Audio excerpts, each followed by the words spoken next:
Right. Okay, we're on. Jacqueline Lloyd Smith, thank you so much for making the time to be with us today. Oh, you're most welcome. Thank you for inviting me. I just wanted to just have a quick overview of what you're actually involved in, because I've been looking into, I think a lot of people out there are sort of, they've heard of Lego Serious Play. I don't think a lot of people realize that it's kind of, more of an open source model. With lots of people involved in it and facilitators around the world. A lot of people I've talked to recently in education didn't quite realize how big it was and how broad and how wide ranging it was. So you are the CEO of the or the founder of the Strategic Play Group and a master trainer, if I've got that right, for Lego Yes. Serious Play methodology. Um, what does that actually involve? I mean, how did you get into this Oh, kind of world? And sure. what does that mean to be a master trainer? How does it differ from, perhaps other levels, if you want to put it that way? Okay. So how did I get into this? My background is in art and play therapy, and I had done a master's in conflict analysis and management, and then I did an MBA. And as I started to get into the business world, I really found that there were lots of conflicts in boardrooms. That's what I was, focusing on. And I kept thinking there has to be a way that we can bring more of the art and play methodology into the boardrooms. And so then I read an article that Lego had invented this application to use for mergers and acquisitions. It was a finance article. And I thought, oh, that's interesting. And then I started constantly calling Lego to try to find out what was going on. And finally, somebody got back to me and said, yep, you can come and take our training. At that point, they were screening people. They were being quite selective over who would get trained. So you already had to be a consultant. You had to have a track record with clients. And if you were approved, then you could spend all your money and take the training. And so that was in the it was in the beginning. Then I started to do some things for Lego. They started sending me to conferences and whatnot. And then eventually they asked me if I would train for them. And I was appointed to the training board for the Lego Series Play training board. And on that was in 2009. And one of our jobs was to really look at how to get the methodology out into the hands of more people. And and so I was a part of the team that helped to take it from a closed license model with Lego to an open source model that it is today. So there were a team of six or five external people that were considered strategic partners of Legos, and then there were Lego staff members. So that was in 2009, and then I think it was early 2010, or it might have been late 2009, that I did the very last training on behalf of the Lego systems group. At that point, they said, "Why don't you go and train under your own brand?" But at that point, we were considered master trainers for Lego, and so we just kept that title. So the people that are out there now that call themselves master trainers, so there's only four of us, but we were the original training board and the original people that were training on behalf of Lego. That is fascinating. I had no idea that it was that you were in at such a foundational level of this, which again, makes me feel very, very privileged to actually get to talk to you about this, because it's something I've been in various sessions of Lego Serious Play. I've worked as a teacher in various business schools and a teacher trainer, and I've crossed paths with this methodology in several aspects. And what I've always been curious about is, and I'm sure you could help with this actually, is how it developed. I mean, when you came in, if you think about the sort of core aspects of what it's about creative problem solving, about creative thinking, um, how has it sort of evolved, over your time there, as a methodology? Has it stayed constant at its core, or has it shifted substantively in any way? What's the developmental process been like? Well, that's such an interesting question. And maybe I will just do a plug for our book. So we have put a book together that's a strategic play, Stories from the Global Playground. The first chapter is written by somebody that I worked with at Lego. So Jesper Jensen was in charge of serious play. And he really does explain how it was a startup with inside the Lego company, and how from there we went into the open source model. We talk about that whole thing, and then different people have written chapters in different locations around the world about that, how they have introduced Lego Serious Play into their country. So it's, we're not experts on culture, but we do have stories to tell about what it's like to bring Lego Serious Play to Brazil, or what it was like to bring Lego Serious Play to the US or Canada or Mexico or Africa. So now, as far as the methodology goes, I would say that there is a core to the Lego Serious Play methodology that was invented by the Lego company. And we hold true to those underpinnings and those principles. However, strategic play, we're an innovative company. And so we have not just stuck with the same pattern, I guess you could say. So if you have the knitting needles and the wool, and you have a method of how you make something, we make all kinds of things. So we have blended the Lego Serious Play methodology with other methodologies that are closely associated with it, like, agile, design thinking, creative problem solving, creative conflict management, creative coaching. So we have taken different kind of, some more of the things that are being used by people, and then brought them together with Lego. So Lego Serious Play really is an agnostic tool that is available to be used in so many different ways, and it's really only limited by our imagination. So these are the things that I know about. So this is how we have as a company created these courses, but it doesn't mean to say that that's a limit. People are using it in so many different ways that are outside of my, so I have a friend who's a psychiatrist who we just did a podcast with, and he's using it in psychiatric treatment. So it's endless. As far as it being used in education, there's a wonderful opportunity for teachers and educators to be using it within their classroom for learning transfer, for helping students become more curious and to explore. So I think that it's a perfect fit for education. And it's higher education too. We had somebody speak at one of our conferences about using Lego Serious Play to teach people about quantum chemistry, which is complicated in itself. And so she uses Lego, and we've written, I think there was a blog post written about her Lego Fridays, where she brings a Lego in on a Friday and lets the students build with it in order to get a deeper understanding. And as a teacher, she's able to see where there might be some learning gaps, and help them actually teach each other. So it's a fascinating tool in the field of education, but in so many different avenues could be using this tool in different ways that we haven't even imagined. It's an infinite amount of possibilities. It shouldn't be surprising, but it is surprising to me that it is so flexible. I guess it's consistent with the principles of what play-based learning is about, that it's open-ended, that you have a certain core understanding of that iterative process and the open-endedness of it. It's a very human thing.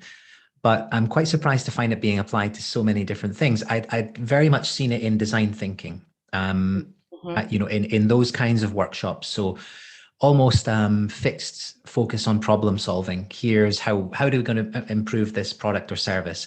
I'd heard talk of it used in communication, sort of boardroom communication. And you mentioned creative conflict management there. But it seems like, as you say, it's endless, which is really piquing my curiosity.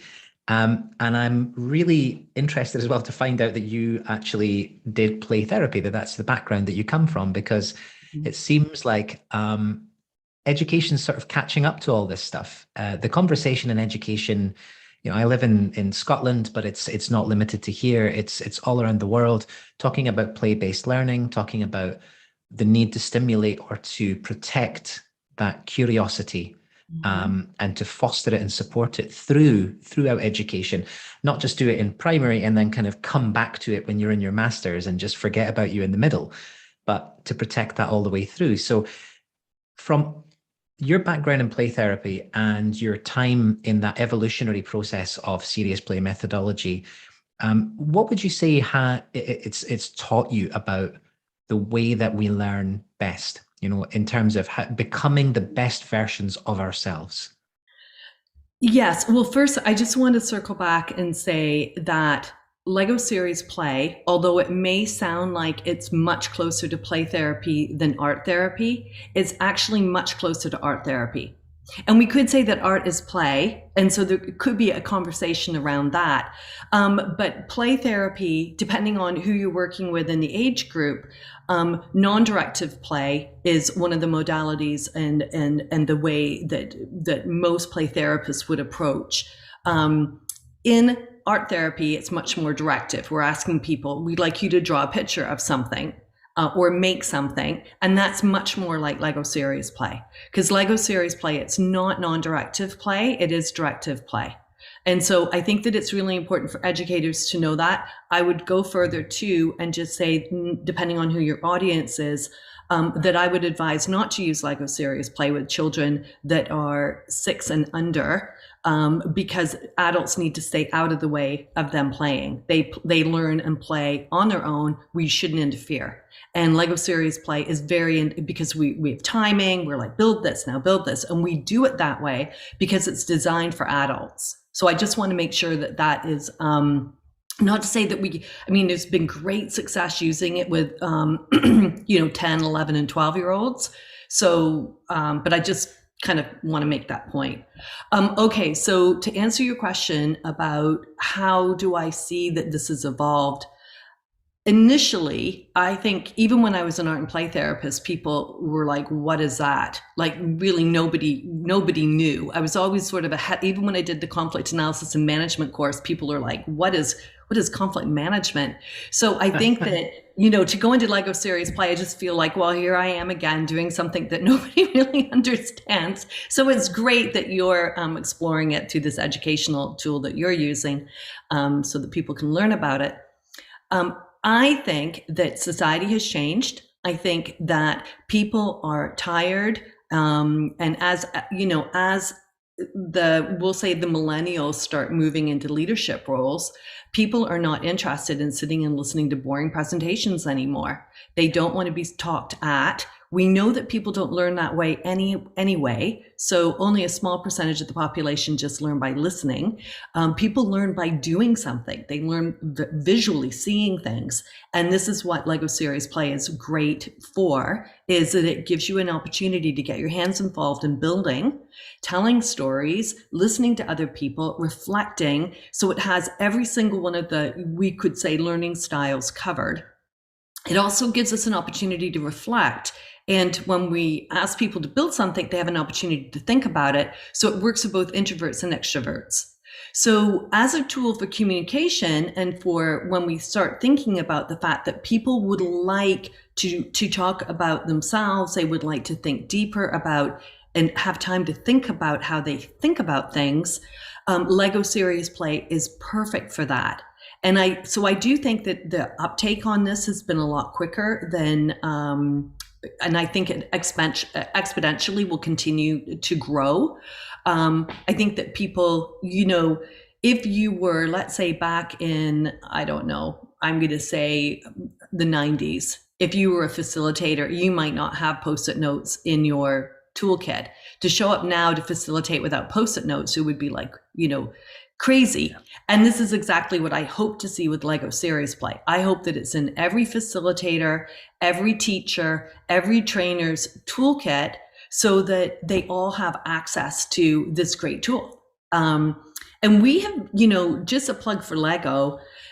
We have tried to do this with modeling clay, with Play-Doh, with other things, and the underpinnings for Lego Serious Play are perfect. You can use them for, kind of the philosophy that goes with it is great for anything you're doing.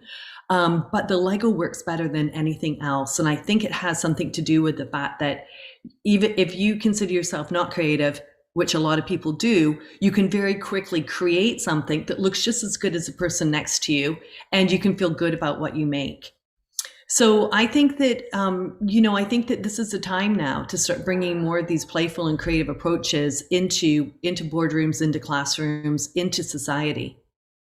Yeah, I totally agree. I mean, if we're thinking about the world ahead, I mean, you mentioned the world has changed, and it continues to change at a bewildering pace. It's volatile, it's complex. There are no, it's not linear anymore. You're not going to go in and spend 30 years working for the same company like people used to. You're going to be hopping around, learning stuff that we can't even really predict yet. And so at one end, you've got, people like the OECD saying, for many years, creativity is this critical skill that we need to be able to step back and think in a non-linear way. We need to lose our fear of looking silly or whatever, when we suggest things that might be a little obtuse, which is a difficult thing to do in traditional learning environments as well, and corporate environments as well.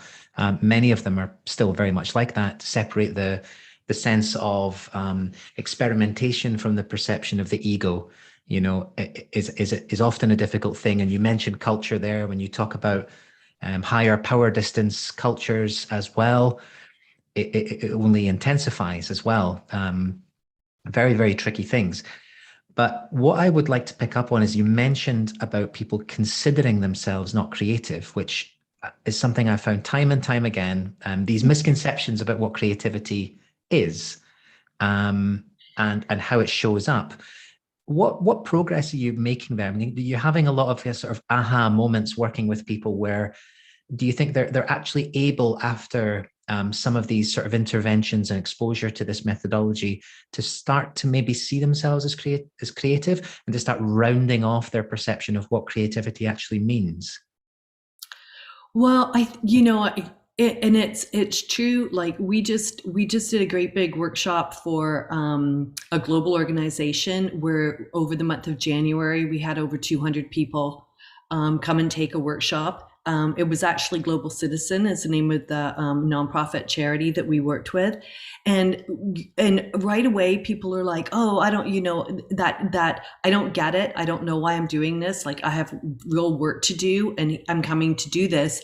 To the end of the workshop, where they're like, "This was fantastic. I loved playing with the Lego. I like to hear what my colleagues had to say. I felt connected with them." So I think that we have to bring them along on a journey, and we always start with where they are right now. So I never try to convince people of anything. At the very beginning, I might say something like creativity is a muscle that we need to massage. It's a muscle that we might not have used, but just like going to the gym, we need to exercise that muscle and we get better at it. For folks that are, a global citizen and, almost everyone, I can simply say the goals and the problems that we're working on right now are so complex, so messy, so complicated that we really need to be able to use creativity and creative thinking in order to do things in a new and different way. If we cannot imagine what a solution might look like, or what an option might look like, or even imagine what a negative scenario might look like, then how do you ever plan for it? How do you ever prepare? If we're just living in the now and the history does not give us a path forward. It just gives us a path backwards. I mean, life is live. Everything's happening in real time. And so using our imagination that we were all born with, and our creative talent, which is, our birthright that every human has, by exercising that muscle and working on it, it gives us the competitive advantage. If you think about in the marketplace, and whether you're a for-profit or a nonprofit, For-profits are in the business to, out-imagine their competitor, and nonprofits are really in the business of providing better services with less money. And the only way to do that is to use creative thinking. So, I think that most people will go, okay, yeah, and I try to say, well, imagination is not for children. You use your imagination every time you think about what dinner might look like and you start planning a meal. So we're using our imagination. It's just how limited do we limit ourselves on our thinking? And that's really the question. And so by getting people to come along with us on this journey, what we're really doing is helping them uncover parts of themselves that they may have forgotten.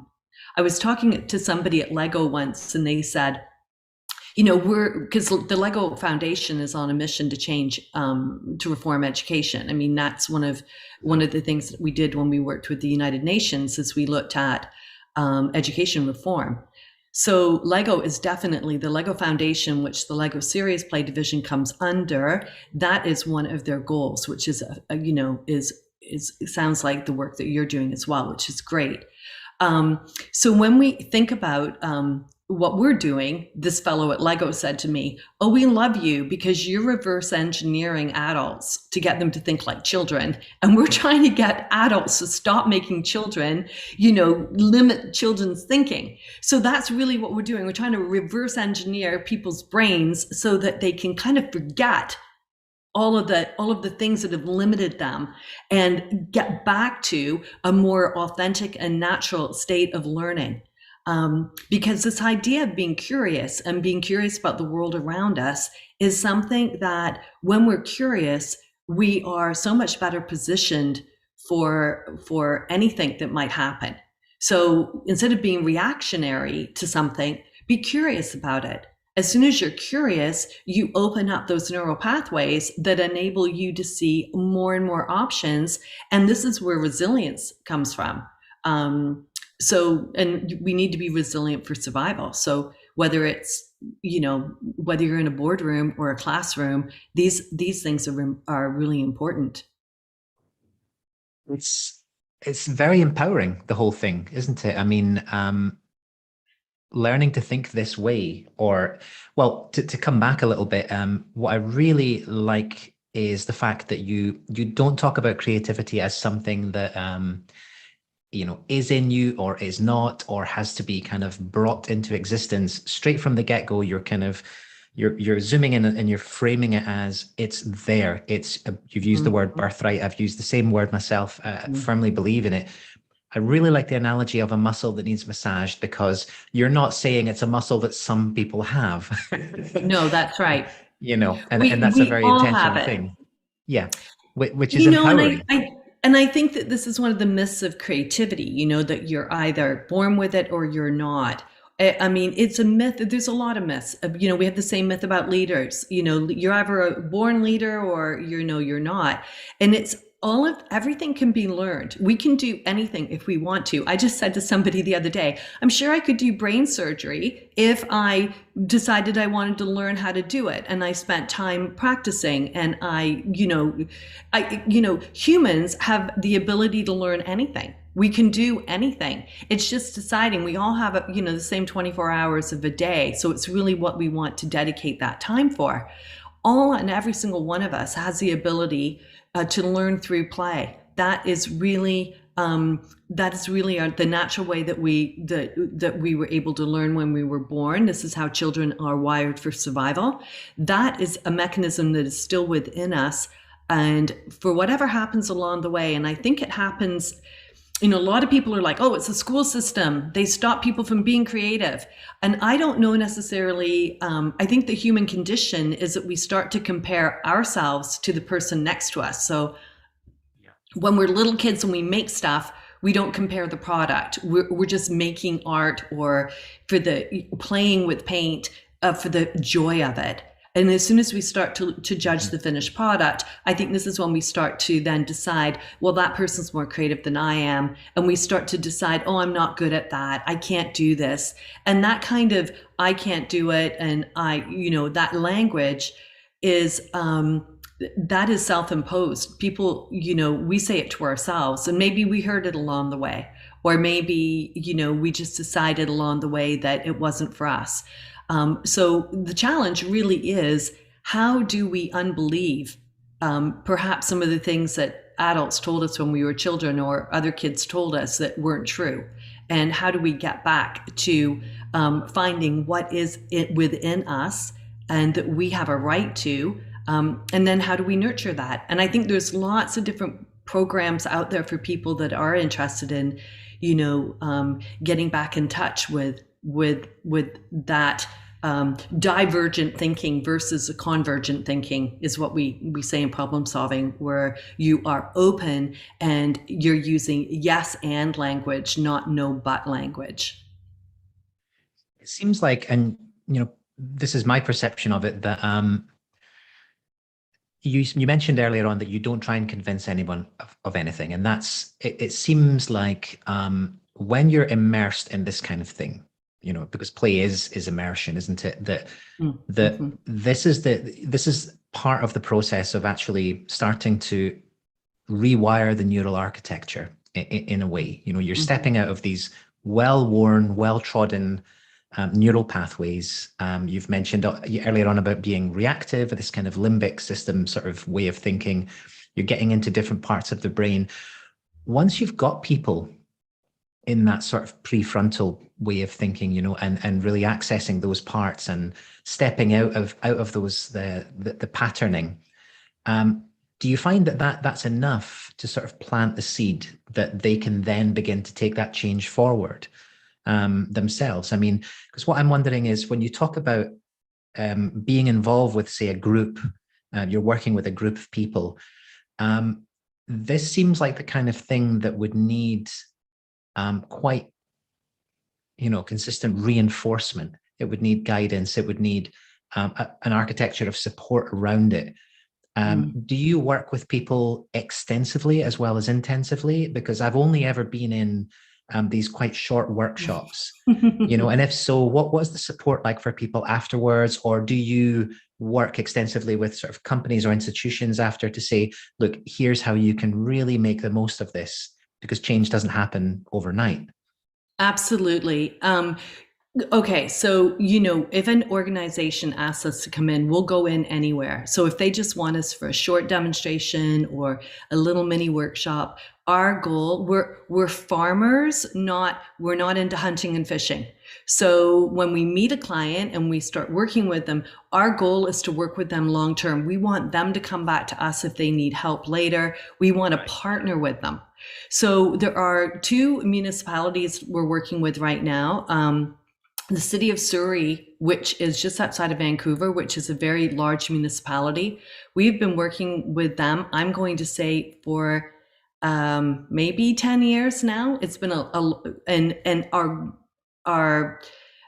we love them because they partner with us. They're really open to using all these methods. They want everyone that works in their organization to understand how to do creative problem solving and the value of play, and how we use this to get more innovative ideas. They're a great example because we're now training their leadership and development team so that they can use our methods in-house. So instead of selling them a fish, we want to teach them how to fish. That's one example. The city of Chatham, which it's just funny because that's my hometown, where I was born in England actually, but it was where I went to school. We've been working with them, and we're also going and doing a workshop with them. We've been working online with them to teach them how to use all of these tools. And then we're going to work on a real problem that they're going to be solving, that we're going to be using the Lego series play and creative problem solving methodologies together along with design thinking. But then we're like giving them the tools. Now, after they take the course, there's a whole online community that they have access to where they can go in and post questions, talk to other people that we've trained, grab access material. So it's sort of like an entire support network that's available to them. So in other words, we don't want to just go and do some small workshop that isn't sustainable. We want to go in, stay in, be available to them when they need us, but we really want to, take those training wheels off the bicycle. We want to see them take it forward. because really once people start using these things, it starts getting sticky. The US Air Force is another example. We started to work with them a couple of years ago and went and did some training with them in Alabama. And then they have taken training from us online. We also worked with them for designing space, which is they are getting a Space Force. So we worked with them on looking at the design. And so those kinds of partnerships we really value. Procter and Gamble is another one. We've gone in and out of Procter and Gamble, but they now have all our tools, so they can do it in-house themselves.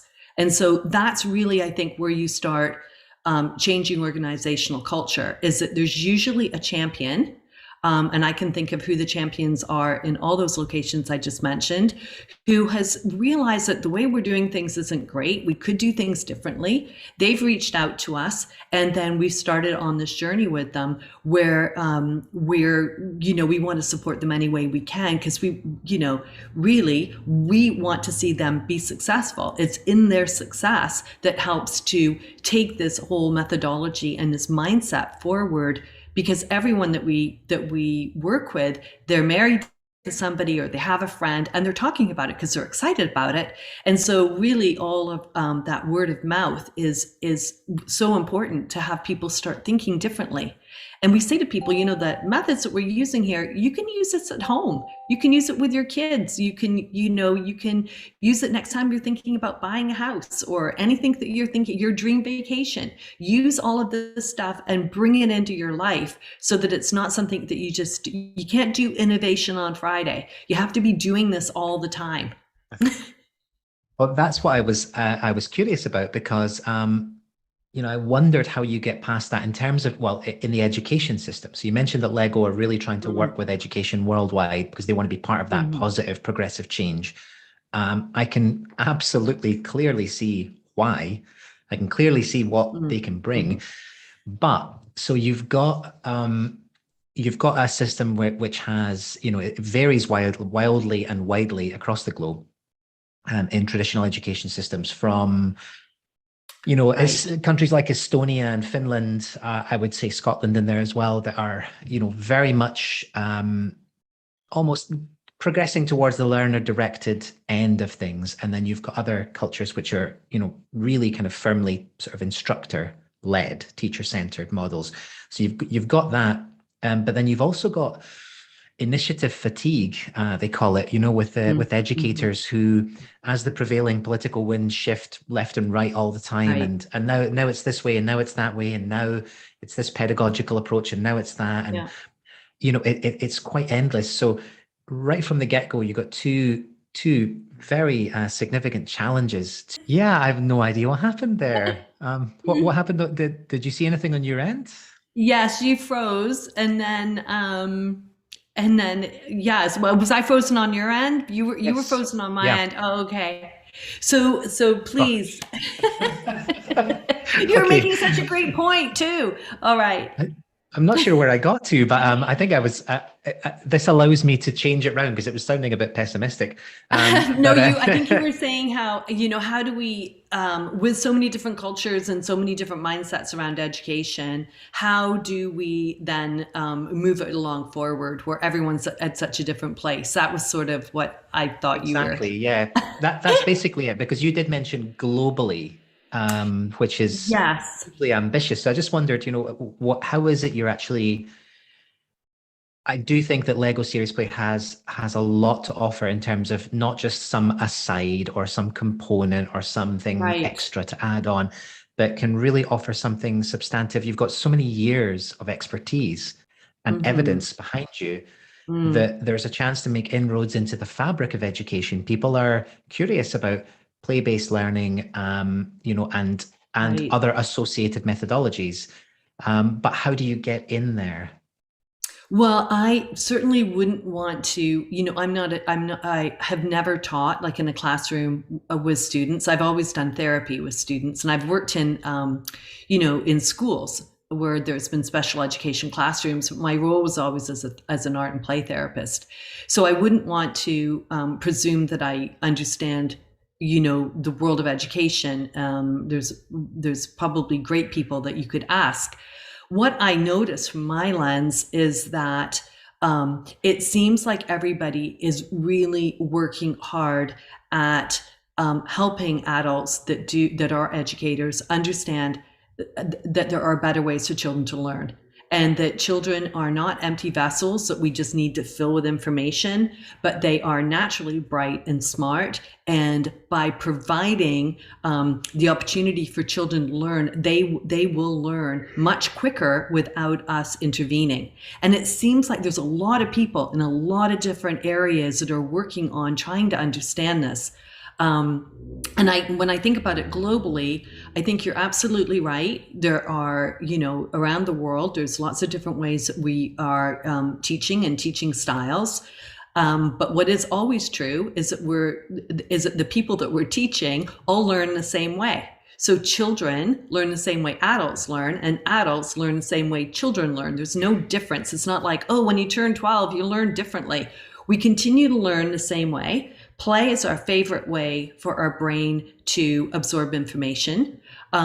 People love to have fun. And as soon as we can enter play and fun into in a way that is not contrived. I think people do not like if they're given some kind of a game or activity and it's like, now you should have learned this. It has to come from the person, like, what did you learn? So the educator needs to kind of create that space for, well, what was important to you about that? And then that is how people are able to sort of put all of those pieces together and integrate knowledge so that it goes from short-term memory into long-term memory, where they can recall it again later or bring it into their framework and the fabric of who they are. And I think that that it doesn't matter what culture we're in. That is true. I think that people like to have fun. They like to learn everyone likes to be in on the joke. And when there's play, our stress is lowered. Our neural pathways are more open to bring in information. We're much more likely to let go of a position and to consider something new when we're having fun and it's light. And I think that by giving people an opportunity to experience something and maybe set their own agenda aside, like, I know that you want to create strategy, or we know that you want to improve your service delivery model. But for right now, let's just do this. And to get people into what Csikszentmihalyi calls the flow zone, where they're really able to do a deep dive into the task at hand or what it is that we're working on. That's when people lose themselves. And this is where the unconscious mind helps us to think. So there's so much information that's stored in our brain that we don't have access to because we have a very limited way of bringing that information forward, that when we go into this flow zone, which in some ways is almost like a dream state, where we lose ourselves, we let go of our goals, and we are just immersed into that activity. That's really where the power of our brain is coming forward. And of course, I have to say, with Lego Serious Play, it's all hand-brain connection, that our brain, when we build in the real world, and this is, the work of Papier, when we build in the real world, we're able to build in our mind. And Papier was a big believer that computers are tools that we should use, but we should have something in the real world that we then bring into the computer world. And that's really what we've been doing in the world of Lego Serious Play, is helping people build in the real world. And then during this pandemic, we've been using computers as a tool to help us continue that journey of sharing and thinking. Do you find that with the pandemic, there's been it's been a staging post for an acceleration of change? Do you find that because of the disruption and people having the time to step back from their lives and to take a look at the way they're doing things, that there's have you noticed an uptick in interest in what you're doing from both corporate and education spheres? Well, to be honest, I haven't really had a lot of, from education. I think education just really had to scramble. I think that when the pandemic hit, it was like, all hands on deck. Like they just had to quickly think about how they were going to convert. And I think that, the education system and the healthcare system have been incredibly stressed trying to keep up with this ever changing. And I think it's been really, really, really challenging. So I haven't really had a lot of contact with education and educators. The people that have been reaching out to us have been the municipalities that need disaster planning, and we need a new strategy.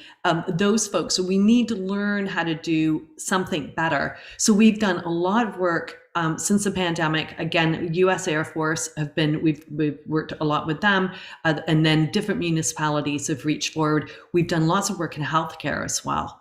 So, but to answer your question, do I think that the pandemic has been an absolutely huge disruptor?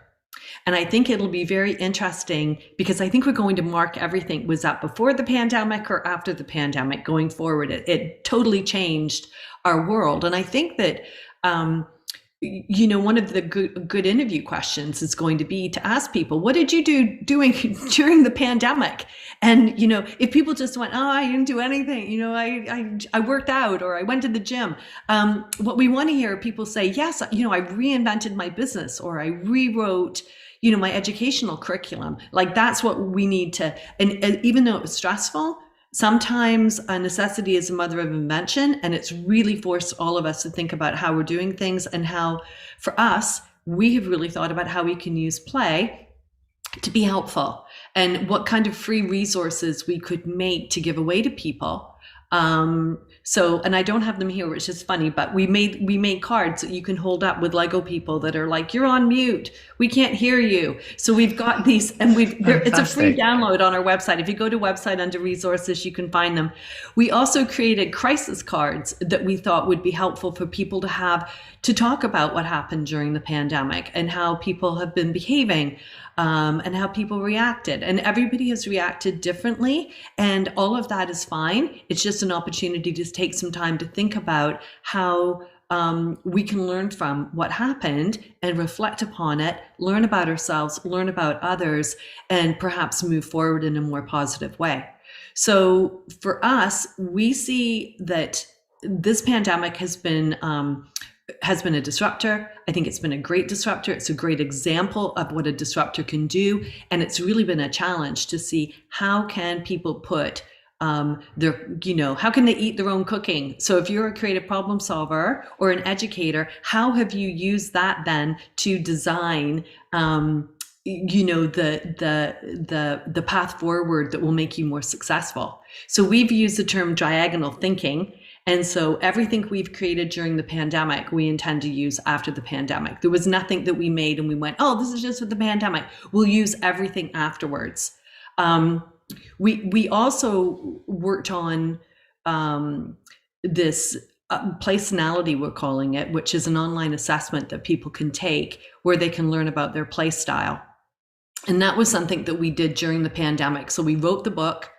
That was the one thing we did. And then we worked on this app that people can take an assessment, and it uncovers their natural way of playing, and if we can draw a line, we can say your natural way of playing is connected to the way you learn. The way that you learn is connected to the way that you prefer to communicate. The way that you communicate is connected to the way you work, and your natural way of working, that then is connected to happiness and peace in the world, because it's sort of like if everybody got back, it all starts with play. And if we can get back to that natural state of play and understanding, where our passions lie, it can really help us to think about, career choices for young adults, or people in transition, and just how teams work together. So that's something that we've worked on. We started just before the pandemic, and then during the pandemic, we've put a lot of effort and energy into that. So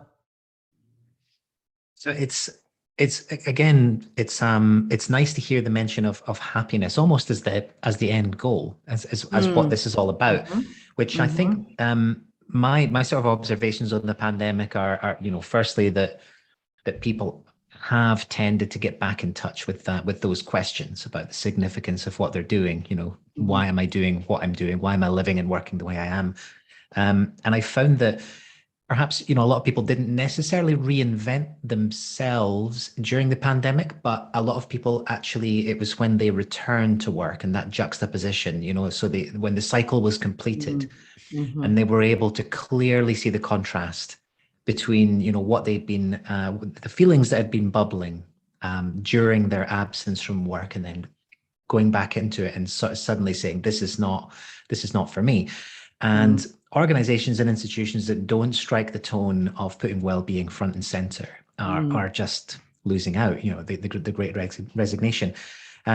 Even things like the concept of ikigai, this sort of Japanese concept of ikigai, and this purposeful, passion-led living, which has been taken into corporate spheres and education spheres in the West, and has almost been tainted with that idea of this commoditization, of that all of this is, learning about yourself and learning about how you learn and how you play and what you can do is all towards what you can offer the economy. It has to be commoditized, which is unfortunate because when you're doing what you love, it can be a byproduct. I mean, it's not the end goal. The end goal is, of course, to be happy and to feel connected to yourself. And if you're doing that, the rest is likely going to work out. Well, I feel like, and you're right, it shouldn't be monetized and it shouldn't be turned into, gross national product. That is not where we should be going. If we think about, in a really holistic way, if we think, if I'm happy and I feel good about myself, then it's easier for me to connect with you and to be a lot more accepting and have a lot more empathy for my neighbor, for my friends, for my family. And if I'm able to do that, then hopefully my friends and my family and my neighbors will start feeling, good about themselves as well. And this whole idea of connecting with me means I can connect with others. Once I can connect with others, and I can connect with my community, start thinking about picking up garbage or being a better citizen. That then spreads into, how do we make our country that we live in a better country? How do we connect with our country? For me, it's what it means to be Canadian. And then that means, well, how does being Canadian connect with the rest of the world? And then how does connecting with other people in the world connect with the universe? So if we start thinking about it, it all starts with us. If we're not happy with ourselves and connecting with ourselves, then how can we really, how can that go anywhere? And I mean, you can just turn on the news any day of the week and you can see people that struggle with, they don't like themselves. And so then they don't like others, they're intolerant, and on it goes. So, and I really do think that it all starts with this idea of play. And through play, we're able to be more open to learning new things. So this is really such an important topic because it really does go to world peace. I mean, and maybe somebody might listen to that and go, that's crazy. But really, it's not at all. Because when we are tightly held to our own beliefs and the things that we want, nothing good ever comes from that. So it's this idea of letting go of that, feeling comfortable with who we are and what we have, and having an appreciative mindset that we are then able to offer that to another person. And that other person, we all want people to be to have empathy for us. We want people to give us the benefit of the doubt. And yet we don't want to give that to others. So I think it's that whole idea here, which not only are we educating better, doing a better job of educating, we're doing a job of making better human beings. Well, you're preaching to the choir, Jacqueline. Honestly, I'm just nodding appreciatively everything you say, and I don't think anybody should ever be afraid of big ideas and about seeing the connection. It might sound out there to people to say there's a thread that follows from connecting with ourselves to a better world, but it's absolutely true. Feels like something we've known at different periods in history and then forgotten and rediscovered and in different modes of philosophy and societies and things, and we're having to rediscover it now because of the world will simply not survive. And it seems like Lego Serious Play, everything about it seems to just be absolutely chiming the right tone with what we need for okay, so in the way we work in terms of a circular economy and collaboration over competition, over people that are purpose-led, over people that understand how to think creatively and work with others and put the ego aside, and focus on, it's about collaboration, and it's about moving forward together. So there's that empathic bond.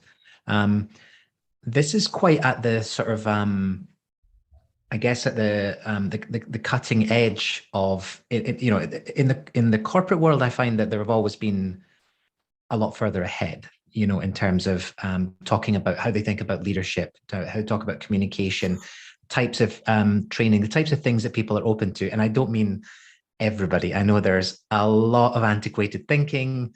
There's huge issues, but in terms of openness to things like even like coaching, it always kind of makes its way into the sort of private sphere first before it will ever get, decades before it will get anywhere near education, But it seems like now that there is an alignment happening, and Lego it's like you've been saying this for so many years, and finally, I think that everyone's starting to agree.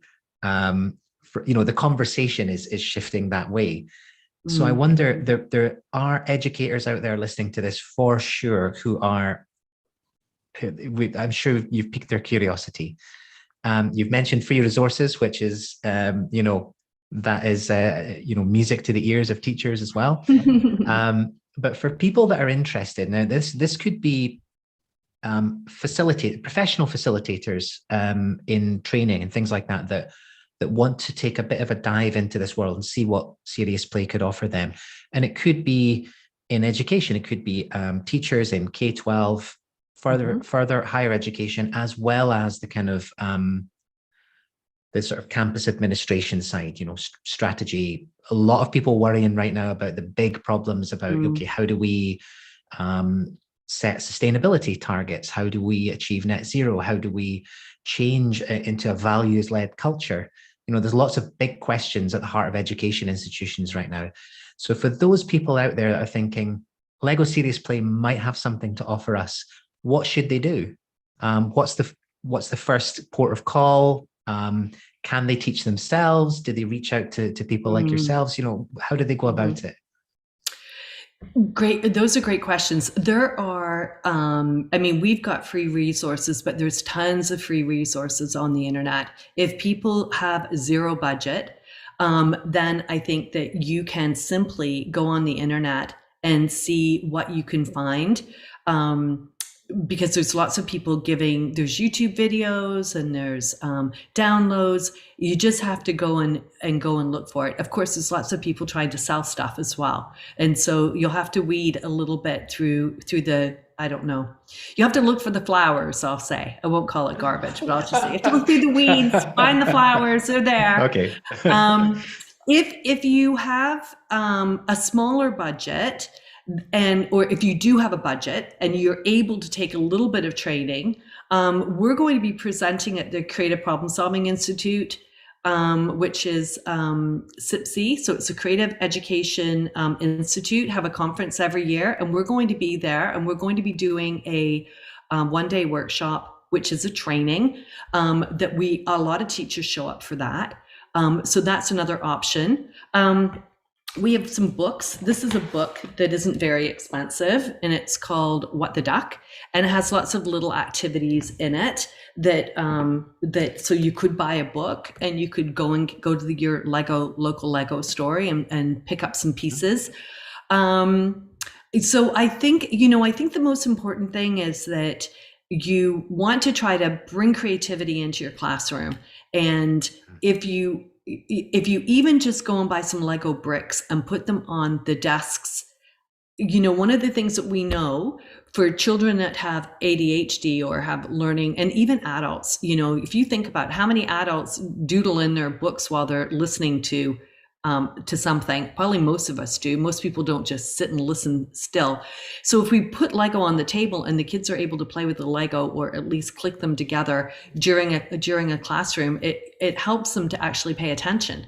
So depending on how the teacher sets that up. But I think that, trying to bring creative tools into the classroom and think about new ways to do things is the challenge.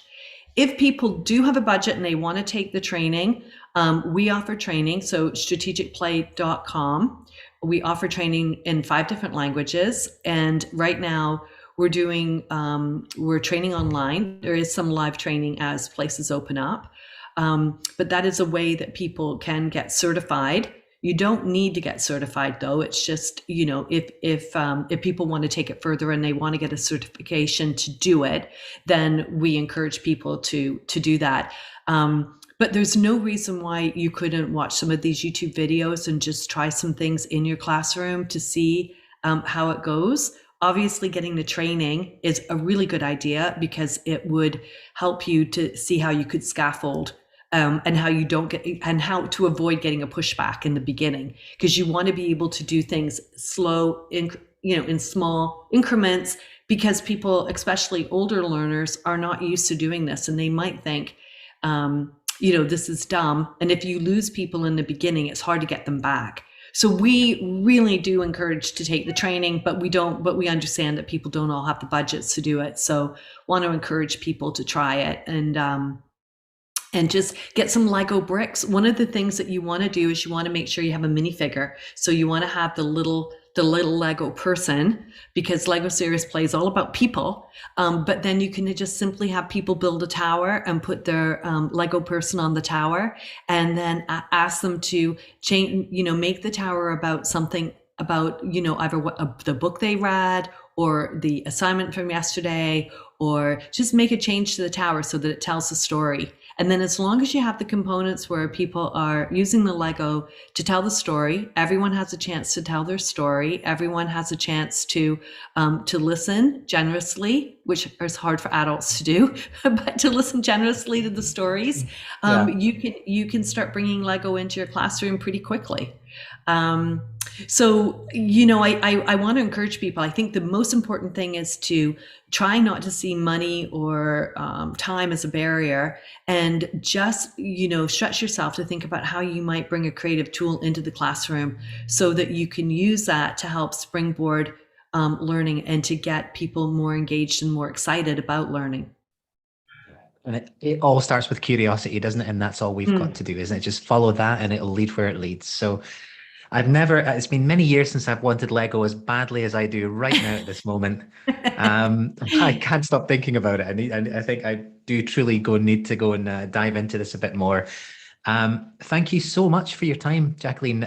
It's been amazing to talk to somebody that's really been in at the foundations of all of this. And, you must have seen so much kind of changing and evolving around you. And I do think that there's so much to offer the world of education as well. And I would encourage people out there to take advantage of that and follow the curiosity that I'm sure they have right now about this. And I will share those resources as well with our audience. And I think I'm going to have to come back to this topic and write a little bit more about it, because I'm absolutely, it's got my curiosity going. Oh, wonderful. Well, and I just want to say, yes, I was in at the beginning of this, but over the years, the people that have carried it forward are really what's made this work. It can't just be, we were here first, and so, it belongs to us. It's open source. It's an open opportunity for people to take it and to turn it into something that they love to do. And by, really inviting people to say, look, this is how we use it, but tell us, how did you use it? Tell us what you did. Add to the body of knowledge. So I think that challenge is out there for every educator to think about how maybe they might want to use it to teach something that they're teaching in their classroom that's maybe a little bit more difficult, and then share that with your colleagues so that we can all benefit from new and better ways to engage students and to open minds, because that's really what it's about. Well, I'm convinced. I mean, right at this moment, I'm working on a teacher training program it's based on neuroscience for higher educators, and I can absolutely see already just several ideas blossoming about how this could come in. So I'm going to get stuck into it, and if it's okay with you, I will share any insights that come my way as well. Would it be best to just send an email to you guys, or is there a kind of central repository for feedback into Lego itself? Well, I'm not sure. I mean, Lego is kind of hard to get to. They are a toy company and they're making Yeah. toys and they're selling toys and the kind of the crazy things we do with it. I think they're interested in what we do, but it's not sort of their main push. So if you want to send an email to hello@strategicplay.com, we would love to hear from people. We're always looking to find out what people are up to and how they're using things. We definitely will put this video chat on our sites as well. And yeah, I mean, I think that it's all about getting conversations started and finding out how where are people going to get information? How can this news be shared with those people? And doing something like what you're doing is great, because this is a really wonderful way for people to be able to be exposed to maybe a new tool that maybe they already have it. It may be in their toy chest already, and they just didn't think about how they might use it. Yeah. Well, I'm going to go and take a look now. All right. Jacqueline, Thank you so much for your so time. much. Yeah, it's been an absolute pleasure. Very much appreciate, and take care. Thanks for everything tonight. It's been You're very enlightening. welcome. Okay. Okay. Bye now. Thank Cheers. you.